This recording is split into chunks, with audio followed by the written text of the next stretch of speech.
The sun got golden again, the sky blue. I breathed with greater freedom. The fluctuating contours of the land ebbed and flowed. The hands spun backwards upon the dials. At last I saw again the dim shadows of houses, the evidences of decadent humanity. These too changed and passed, and others came. Presently, when the million dial was at 0, I slackened speed. I began to recognize our own petty and familiar architecture. The thousand's hand ran back to the starting point.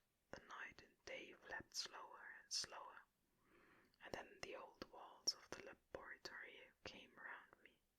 Very gently now I slowed the mechanism down. I saw one little thing that seemed odd to me. I think I have told you that when I set out before my velocity became very high, Miss Watchett had walked across the room, travelling, as it seemed to me, like a rocket.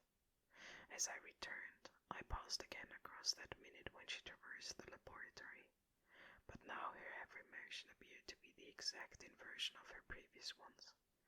The door at the low end opened, and she glided quietly up the laboratory, back foremost, and disappeared behind the door by which she had previously entered. Just before that I seemed to see Helia for a moment, but he passed like a flash. Then I stopped the machine and saw about me again the old familiar laboratory, my tools, my appliances, just as I had left them. I got off the thing very shakily and sat down upon my bench. For several minutes I trembled violently. Then I became calmer. Around me was my old workshop again, exactly as it had been. I might have slept there, and the whole thing have been a dream. And yet not exactly. The thing had started from the southeast corner of the laboratory. It had come to rest again in the northwest against the wall where you saw it. That gives you the exact distance from my little lawn to the pedestal of the white sphinx into which the Morlocks had carried my machine. For a time my brain went stagnant. Presently I got up and came through the passage here, limping because my heel was still painful, and feeling sorely begrimed. I saw the Pall Mall Gazette on the table by the door. I found the date was indeed today, and looking at the timepiece, saw the hour was almost 8 o'clock. I heard your voices and the clatter of plates. I hesitated. I felt so sick and weak. Then I sniffed good, wholesome meat, and opened the door on you. You know the rest. I washed and dined, and now I'm telling you the story. I know, he said after a pause, that all this will be absolutely incredible to you. To me the one incredible thing is that I am here tonight in this old familiar room, looking into your friendly faces and telling you these strange adventures. He looked at the medical man. No, I cannot expect you to believe it. Take it as a lie or a prophecy. Say I dreamed it in the workshop. Consider I have been speculating upon the destinies of our race until I have hatched this fiction. Treat my assertion of its truth as a mere stroke of art to enhance its interest, and take it as a story. What do you think of it? He took up his pipe and began, in his old accustomed manner, to tap with it nervously upon the bars of the grate. There was a momentary stillness. Then chairs began to creak and shoes to scrape upon the carpet. I took my eyes off the time-traveler's face and looked round at his audience. They were in the dark, and little spots of color swam before them. The medical man seemed absorbed in the contemplations of our host. The editor was looking hard at the end of his cigar, the sixth. The journalist fumbled for his watch. The others, as far as I remember, were motionless. The editor stood up with a sigh. What a pity it is you're not a writer of stories, he said, putting his hand on the time-traveler's shoulder.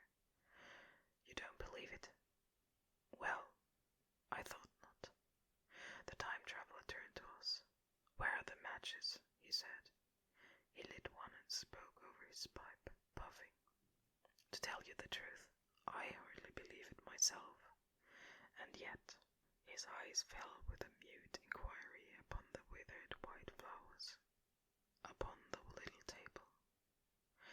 Then he turned over the hand holding his pipe, and I saw he was looking at some half-healed scars on his knuckles. The medical man rose, came to the lamp, and examined the flowers. The ganaceum's odd, he said. The psychologist leaned forward to see, holding out his hand for a specimen. I'm hanged if it isn't 1:15, said the journalist. How shall we get home? Plenty of cabs at the station, said the psychologist. It's a curious thing, said the medical man, but I certainly don't know the natural order of these flowers. May I have them? The time traveler hesitated, then suddenly, certainly not.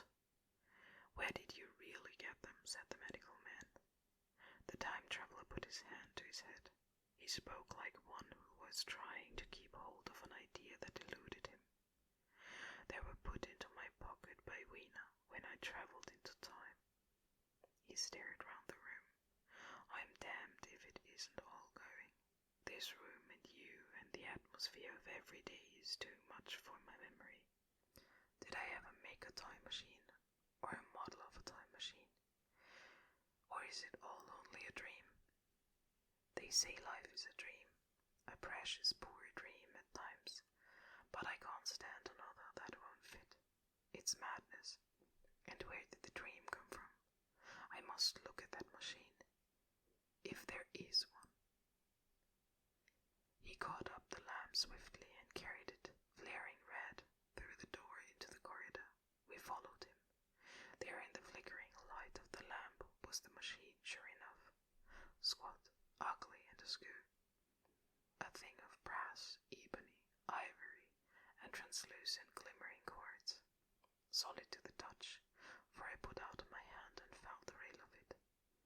And with brown spots and smears upon the ivory, and bits of grass and moss upon the lower parts, and one rail bent awry.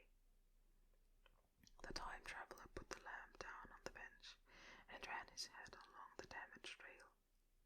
It's all right now, he said. The story I told you was true. I'm sorry to have brought you out here in the cold. He took up the lamp, and in an absolute silence we returned to the smoking room. He came into the hall with us and helped the editor on with his coat. The medical man looked into his face and, with a certain hesitation, told him he was suffering from overwork, at which he laughed hugely. I remember him standing in the open doorway, bawling good night. I shared a cab with the editor. He thought the tale a goody lie. For my own part, I was unable to come to a conclusion. The story was so fantastic and incredible, the telling so incredible and sober. I lay awake most of the night thinking about it.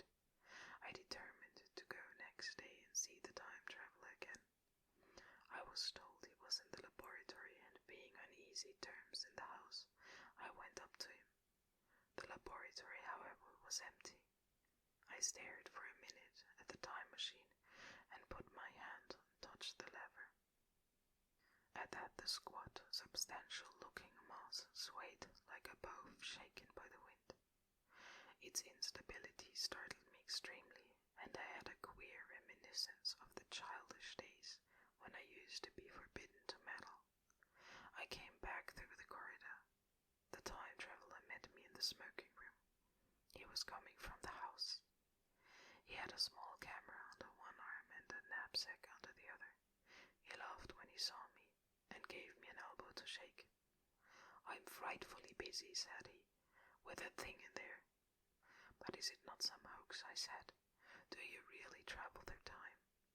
Really and truly I do. And he looked frankly into my eyes. He hesitated. His eyes wandered about the room. I only want half an hour, he said. I know why you came, and it's awfully good of you. There's some magazines here, If you'll stop to lunch, I'll prove you this time traveling up to the hilt, specimen and all. If you'll forgive my leaving you now. I consented, hardly comprehending then the full import of his words, and he nodded and went on down the corridor. I heard the door of the laboratory slam, seated myself in a chair, and took up a daily paper. What was he going to do before lunchtime? Then suddenly I was reminded by an advertisement that I had promised to meet Richardson, the publisher, at 2. I looked at my watch and saw that I could barely save that engagement. I got up and went down the passage to tell the time traveler. As I took hold of the handle of the door, I heard an exclamation, oddly truncated at the end, and a click and a thud.